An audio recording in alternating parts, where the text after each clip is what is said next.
Normaliteti dhe kompromisi e kam braktisur Kosovën që nga viti 2014.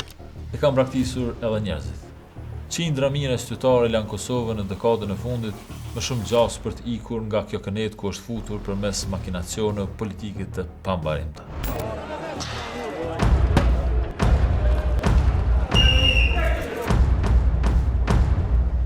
Që kur nisën krizat e mëdha në vitin 2014 deri më sot, shumë politikanë për arsye të ndryshme nuk janë më në skenë. Por figura kryesore me historinë politike me ciklet të vazhdueshme të konfliktit kundër kompromisit edhe përmes dhunës në rrugë e institucione, Albin Kurti është tash në kulmin e fuqisë së tij popullore. Megjithatë, edhe në këto rrethana po gatuan një krizë të re. Duke refuzuar kategorikisht kompromisin për presidentin, duke imituar metodat e veta e me një armik të ri, aleatën më të fortë që kishte Vjosa Osmanin, Kurti po e fut Kosovën në një traumë të re politike vetëm 2 muaj pasi dolin nga më gjata që përjetoi ndonjëherë, ajo me kuvendin dhe qeverinë gjatë gjithë vitit 2025.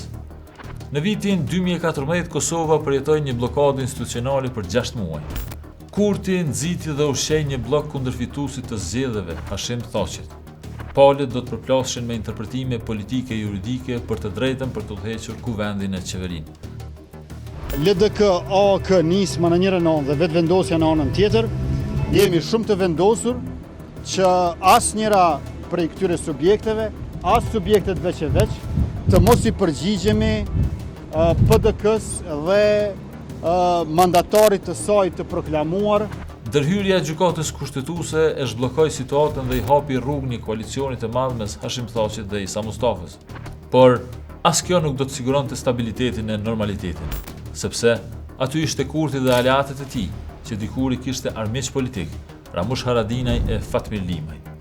Në vitet 2015 dhe 2016, opozita e udhëhequr nga Albin Kurti e shndroi parlamentin në një fushë betejë politike, nga ku do dilte tym që do të pushtonte ekranet e faqet e mediave ndërkombëtare. Opposition politicians in Kosovo have released tear gas Opposition in lawmakers parliament have once again released tear gas in the Kosovan parliament. Opposition lawmakers in Kosovo have set off 2 tear gas canisters in parliament. Gazi lë cellës në kuvend, koktejl Molotovi e gurët në rrugët e Prishtinës, u hodhen si mjet politik gjoja për të kundërshtuar marrëveshjen për asociacionin e komuna me shumicë serbe dhe demarkacionin me malin e zi. Ky cikël, në vitin 2017, do të shkaktonte rrëzimin e qeverisë Mustafa dhe zgjedhjet e reja sollën në krye të ekzekutivit Ramush Haradinaj në koalicion me PDK-n. Përbërja e atij kuvendi do ta miratonte demarkacionin me malin e zi edhe me votat e një pjese të atyre që dikure kundërshtonin me protesta. Kjo qeveri e brisht, që u përplas me aleatët ndërkombëtar për një taks kundër mallrave serbe, do të rrëzohej në verën e vitit 2019 dhe nga zgjedhjet e asaj kohe, qeverinë do ta formonin armiqtë e dikurshëm, Albin Kurti dhe Isa Mustafa. Por vetëm 50 ditë do të zgjaste bashkëtesa mes tyre. Kurti si kryeministër vetëm për një mendim të ministrit Agim Veliu pro gjendjes së jashtëzakonshme në kohë pandemie do ta shkarkonte atë dhe kjo do të çonte në rrëzimin e të gjithë qeverisë. Ish kandidatja për kryeministre e Lidhjes Demokratike të Kosovës, që ishte zgjedhur kryetare e kuvendit Vjosa Osmani, do të rreshtohej me Kurtin kundër një qeverie të udhëhequr nga Abdullah Hoti i LDK-s në koalicion me AK-n dhe Nismën. Në vitin 2020, një akt akuz nga gjykata speciale do të trondiste skenën politike dhe gjithë Kosovën, pasi 4 figura të ushtrisë shqiptare të Kosovës do të paraburgoseshin në Hagë për të përballur me një gjykim politik tash 5 vjet me akuza që kriminalizojnë krejt UÇK-n. Skena politike do duke ndryshe nga ai moment, por vetëm për nga fytyrat e jo nga sjellja.